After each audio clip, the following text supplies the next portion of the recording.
नचिकेता और यम की कहानी। ये कहानी कठोपनिषद से ली गई है और ये ज्ञान, दृढ़ संकल्प और मृत्यु के रहस्य को समझने की गहरी इच्छा के बारे में है। बहुत समय पहले वाजिश्रव नाम के एक ऋषि थे जो एक यज्ञ कर रहे थे जिसमें वो अपनी सारी संपत्ति दान कर रहे थे। उनका एक युवा, जिज्ञासु और विचारशील पुत्र था जिसका नाम नचिकेता था। नचिकेता ने देखा कि उसके पिता केवल बूढ़ी, दूध न देने वाली और कमजोर गायें दान कर रहे हैं जो किसी काम की नहीं थी। एक बच्चा होने के बावजूद नचिकेता को पता था कि यह वास्तविक दान नहीं है। अपने पिता को सही मार्ग पर लाने के लिए नचिकेता ने पूछा, पिताजी आप मुझे किसे दान करेंगे? पिता ने उसकी बात पर ध्यान नहीं दिया। नचिकेता ने दूसरी बार पूछा, पिताजी आप मुझे किसे दान करेंगे? पिता अभी भी शांत रहे। लेकिन जब नचिकेता ने तीसरी बार वही प्रश्न पूछा तो श्री वाजश्रव क्रोधित हो गए और गुस्से में बोले, मैं तुम्हें मृत्यु के देवता यम को दान करूंगा। अपने पिता के शब्दों से बंधे हुए नचिकेता तुरंत यम के निवास की ओर चल पड़ा। जब वह यम के द्वार पर पहुंचा तो यम घर पर नहीं थे। नचिकेता ने बिना खाए पिए 3 दिन और 3 रात तक यम के लौटने का इंतजार किया। जब यम लौटे और उन्हें पता चला कि एक ब्राह्मण बालक उनके द्वार पर 3 दिनों से भूखा प्यासा इंतजार कर रहा है तो उन्हें बहुत दुख हुआ।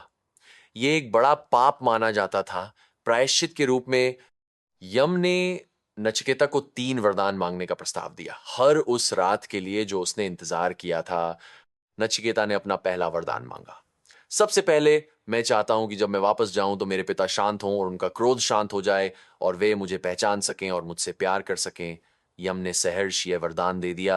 अपना दूसरा वरदान मांगने के लिए नचिकेता ने अग्नि पूजा के रहस्य के बारे में पूछा जो स्वर्ग की ओर ले जाती है और अमरता प्राप्त करने में मदद करती है। यम ने उसे उस पवित्र अग्नि के अनुष्ठानों और महत्व के बारे में विस्तार से बताया जिसे नचिकेता अग्नि के नाम से जाना जाने लगा।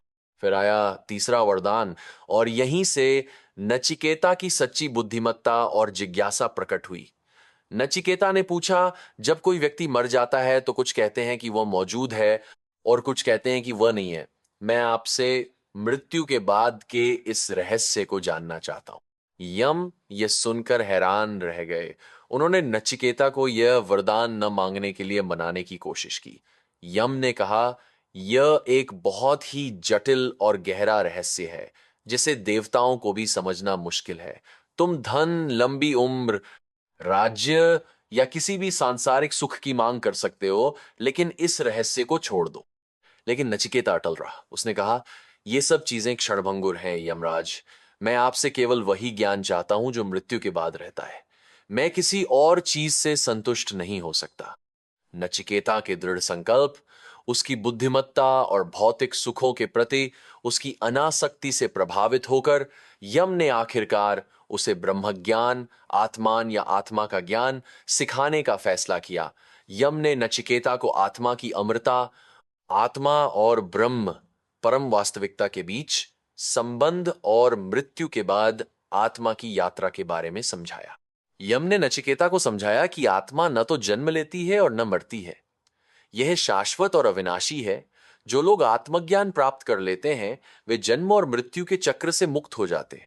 इस प्रकार नचिकेता अपने दृढ़ संकल्प और ज्ञान की प्यास के कारण मृत्यु के देवता से सबसे गहरा आध्यात्मिक ज्ञान प्राप्त करने में सफल रहा। यह कहानी बताती है कि सच्चा ज्ञान प्राप्त करने के लिए व्यक्ति